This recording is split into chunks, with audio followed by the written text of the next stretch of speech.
जय श्री कृष्णा, राधे राधे। आप सभी भक्तों का आपके अपने YouTube चैनल श्री कृष्ण दीवानी में हार्दिक स्वागत है। आज हम सुनेंगे वैशाख मास महात्म्य का चौथा अध्याय। सर्वप्रथम भगवान का स्मरण करते हुए आप सभी मेरे साथ बोलिए। शांताकारं भुजंग शयनं पद्मनाभं सुरेशं विश्वधारं गगन सदृशं मेघवर्णं शुभांगं लक्ष्मीकान्तं कमलनयनं योगिभिद्रियानगमयं वन्दे विष्णुं भवभयहरं सर्वलोकैकनाथम्। ओम नमो भगवते वासुदेवाय। पिछले अध्याय की कथा में हम सबने सुना था कि विदेहराज जनक उनके यहाँ मुनि श्रुतदेव जी आए थे। अब आज उससे आगे की कथा सुनेंगे। नारद जी राजा अम्बरीश को इस कथा का श्रवण कराते हुए कहते हैं कि हे राजन अम्बरीश, जब मिथिलापति ने राजा जनक ने उनसे पूछा श्रुतदेव जी से कि हे ब्राह्मण, जब वैशाख माह के धर्म के अतिशय सुलभ पुण्य राशि प्रदान करने वाले भगवान विष्णु के लिए प्रीतिकारक चारों पुरुषार्थों की तत्काल सिद्धि करने वाले सनातन और वेदोक्त हैं, तब संसार में उनकी प्रसिद्धि कैसे नहीं हुई। यहाँ वैशाख मास के स्नान की बात हो रही है।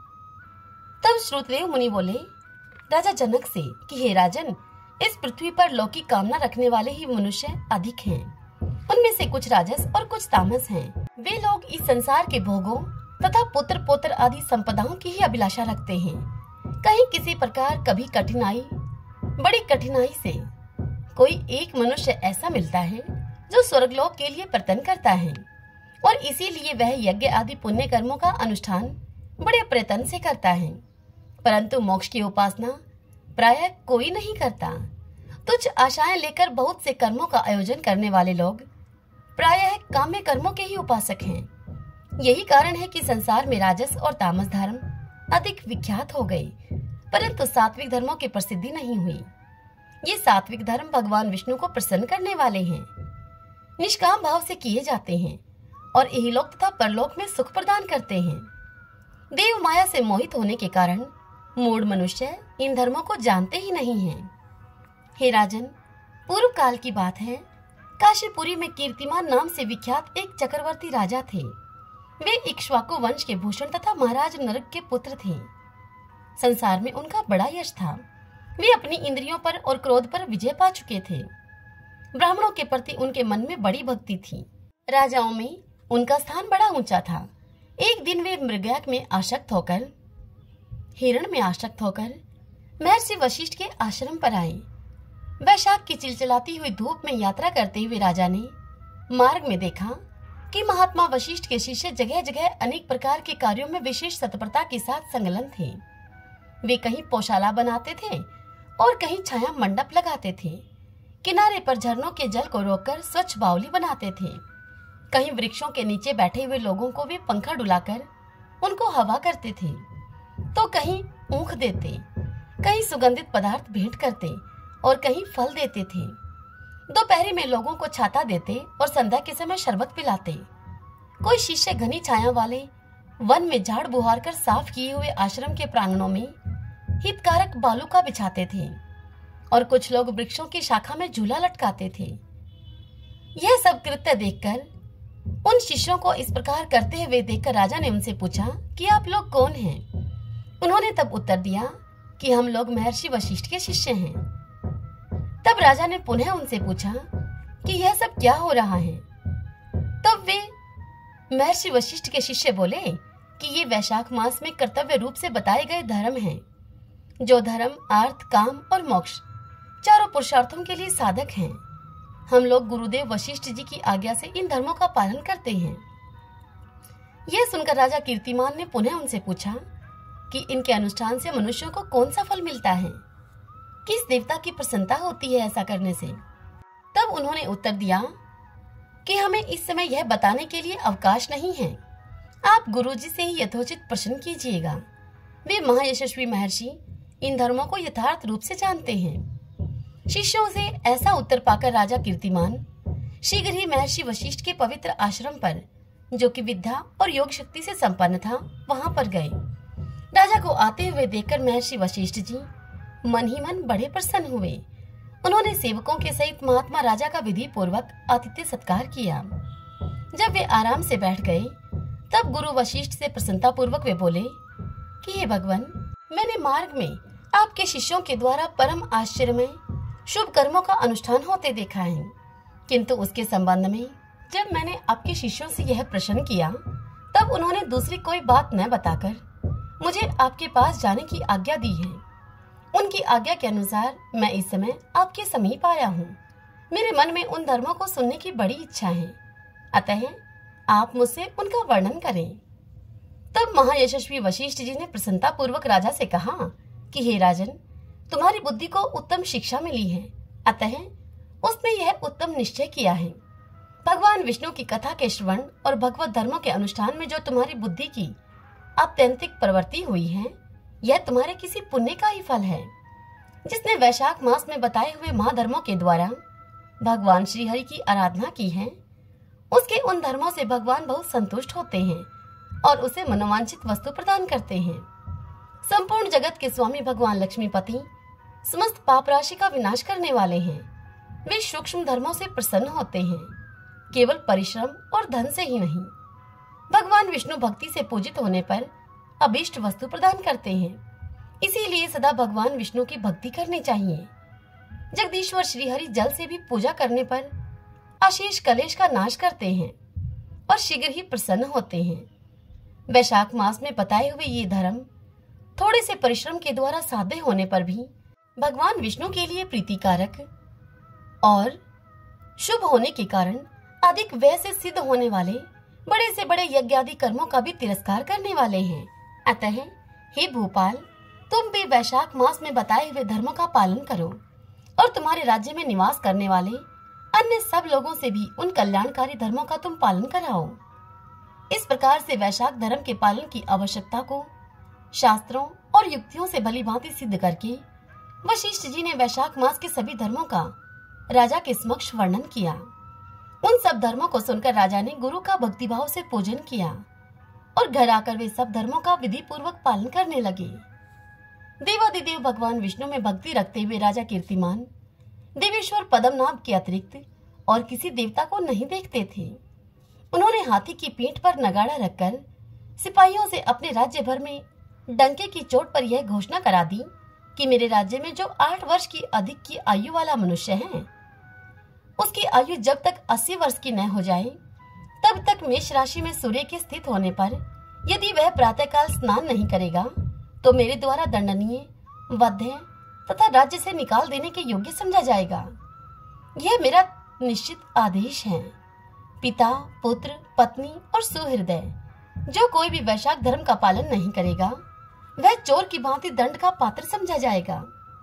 प्रातःकाल शुभ जल में स्नान करके श्रेष्ठ ब्राह्मणों को दान करना चाहिए।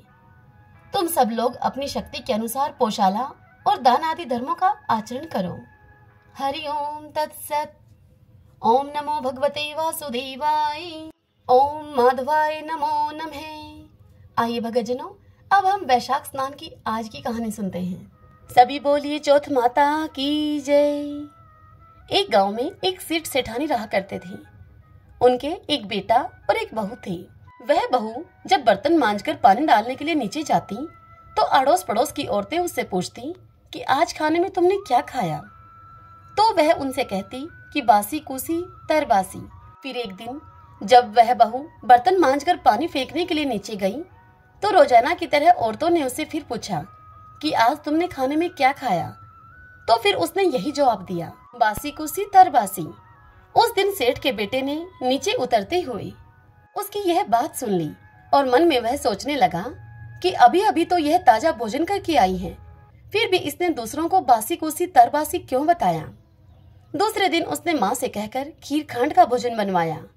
माँ, बेटा और बहू तीनों ने बड़ी प्रसन्नता पूर्वक भोजन किया। अब बहू बर्तन मांजकर पानी को नीचे डालने के लिए गई तो पीछे पीछे उसका आदमी भी उसके गया।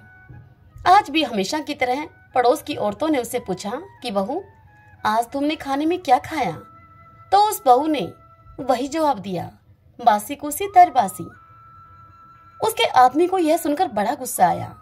आज तो मेरे सामने इसने खीर खांड का भोजन किया है और फिर भी यह बासी कुसी तरबासी बता रही है। इसमें क्या रहस्य है? इस बात को समझने के लिए अब वह रात का इंतजार करने लगा। जब रात हुई और बहू कमरे में आई तो उसके आदमी ने उसे पूछा कि आज तूने खीर का भोजन किया है, फिर भी पड़ोस को औरतों को तुमने बासी कुसी क्यों बताया?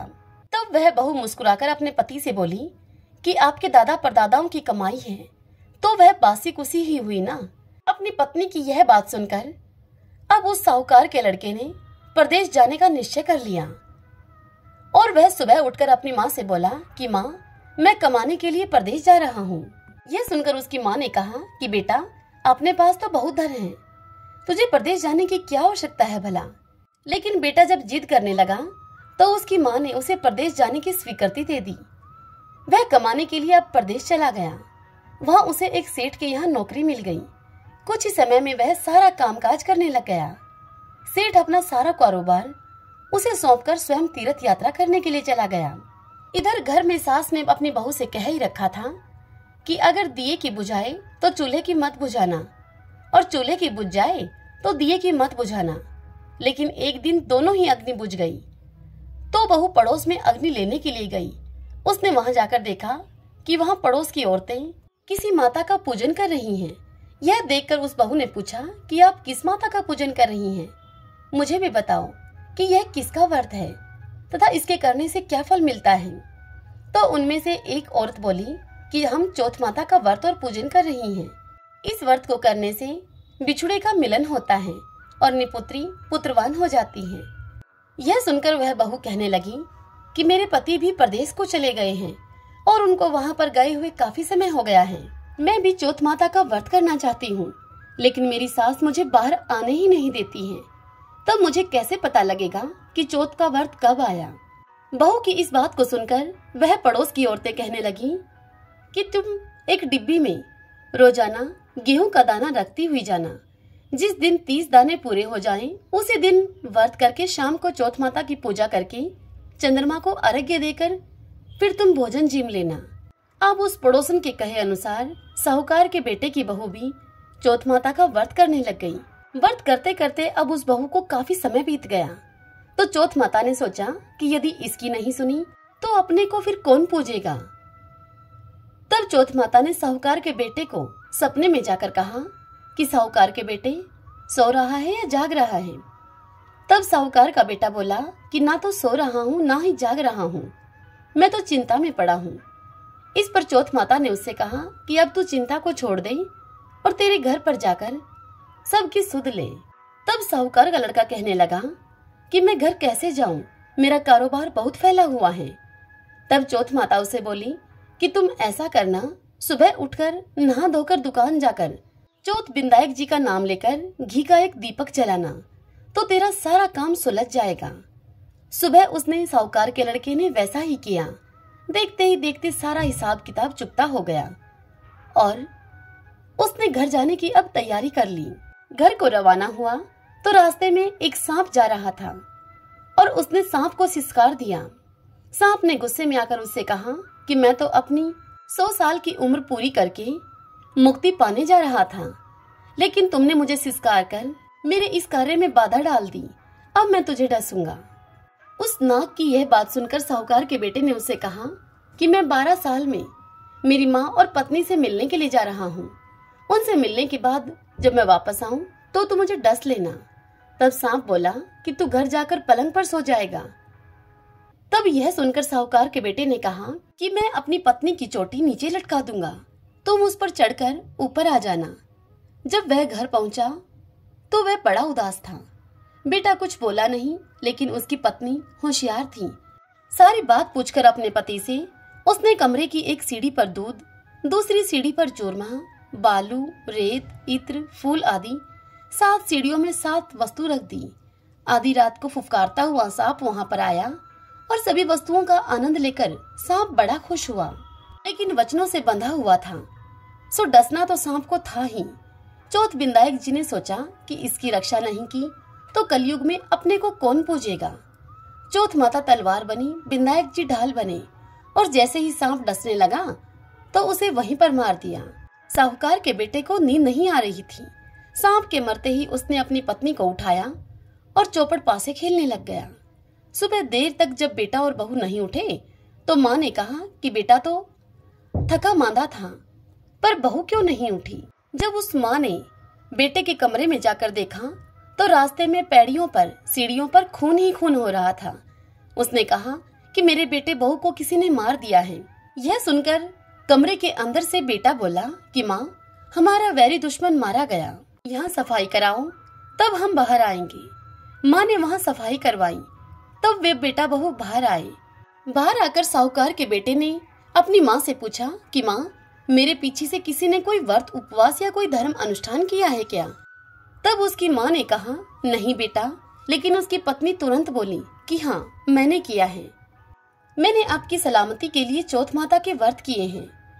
यह सुनकर सास ने कहा कि तूने व्रत कब कर लिए, मैं तो तुझे 4 समय खाना दिया करती थी।